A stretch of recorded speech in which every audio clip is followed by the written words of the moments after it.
Hello, ndawashimiye uje tuje kubana muri hii video.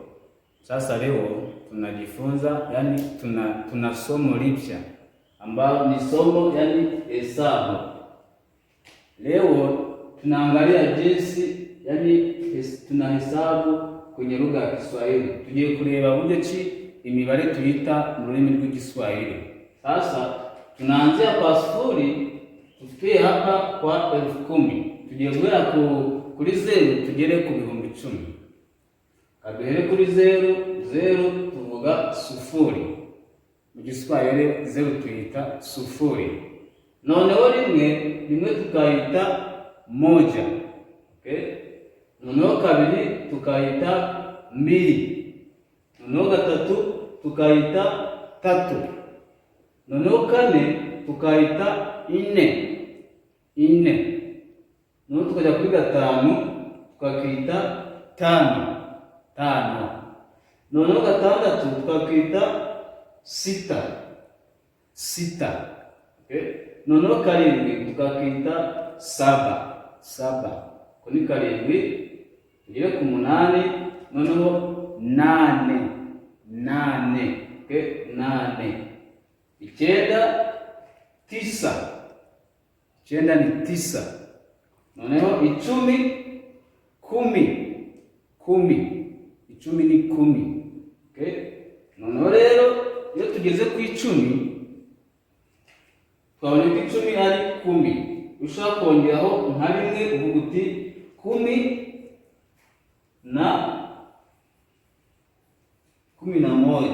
Okay?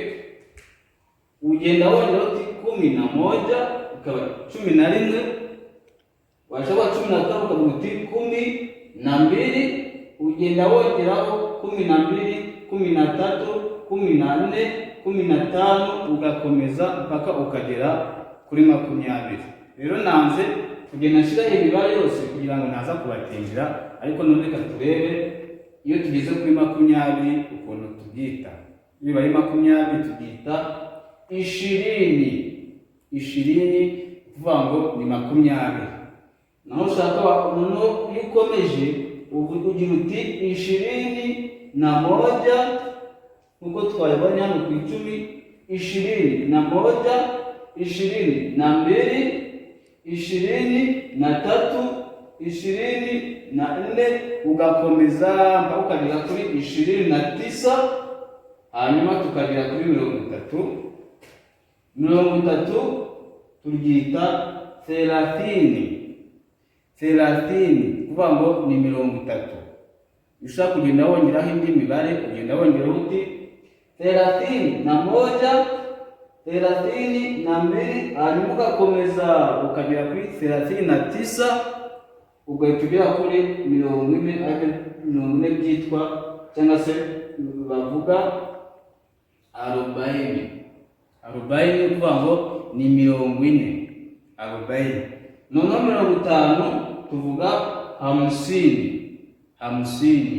Noneho 60 tuvuga 60 ari 60. Noneho 70 tuvuga 70. Okay? 70 ni 70. Okay? Tugakomeza gusa mwite ko impamvu nagiye gufata 10, 20, 30. Iyo ushaka kongeraho iyi mibare wongeraho iyi nta kibazo. Uravuga uti 11, 12, 13 ukagenda wongeraho. Nashatse ko tugenda tureba iyi mibare minini ku buryo imibare yo hagati 1, 2, 3, 4, 5 ushaka wayongeraho nta kibazo. Ubu twari tugeze kuri 80.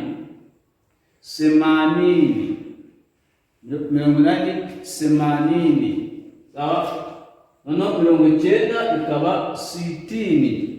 Okay? 90 ikaba 90. Sawa? 90 ikaba 90. Noneho tukagera ku 100. Okay? 100 ni 100. Okay? Gusa araho uzasanga nk'umuntu agiye kuvuga amafaranga 100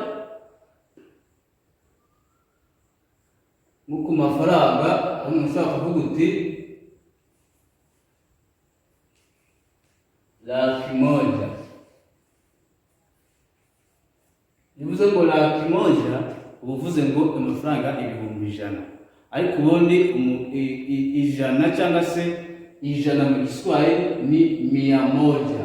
Okay, aho utazumva umuntu avuze uti 100,000 kuko utisavuze ati 100,000 ubuvuze ngo ni amafaranga 100,000.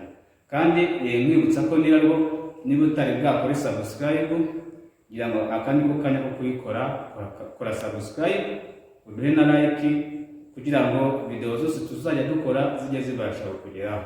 Sawa, twari tugeze kuri 100, ijana. Noneho twabonye 100 ni ijana, reka turebeho igihumbi. Impamvu nasinge birumvikana tuvuze ngo 100 ushaka kuvuga uti ugenda wongeraho 200, 300, 400, uvuga ngo ugenda wongeraho 200 ngo 200, 300, 300, 400, 400, no 500, 500, ugenda wongeraho iyi 100 wongeraho iyi mibare yindi tugiye tubona hano. Noneho tugeze, reka twihute tugere ku mafaranga igihumbi tuvuga 1,000.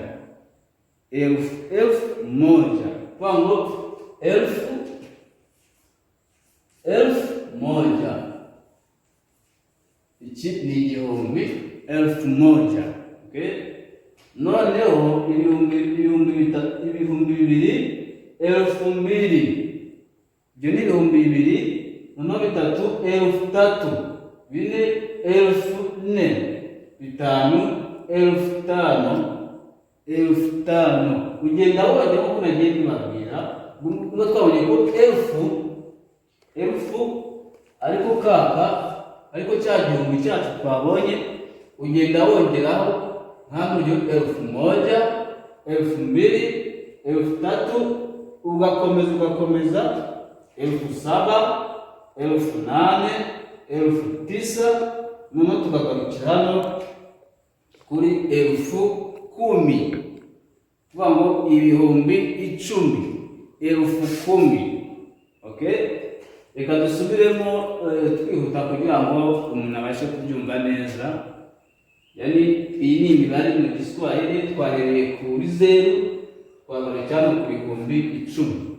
Okay, twahereye kuri 0, 1, 2, 3, 4, 5, 6, 7, 8, 9, 10.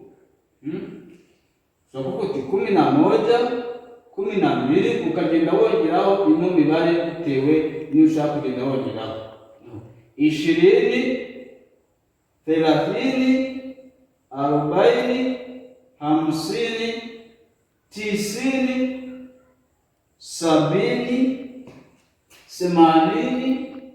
80, 90, 100. 1,000, 2,000, 3,000 ugakomeza ushiraho ukajya kuri 9,000 hanyuma ukavuga 10,000. Iyi ni imibare ushobora gukoresha cyangwa se wakoresha Igiswahili, yani ukabasha kuyikoresha kugira ngo ibashe kugufasha. Cyangwa twayibonye kandi ndagushimira aho twabanye muri iyi video. Kandi niba utarakoze subscribe, iki nicyo gihe cyo kwikora. Kora subscribe, hanyuma duhe na like, duhe na comment, hanyuma dukorere share. Ubutaha tuzakomeza duhereye hano ku bihumbi 10 kugira ngo turebe ese byose uko tugenda tubikoresha. Hano ku bihumbi 10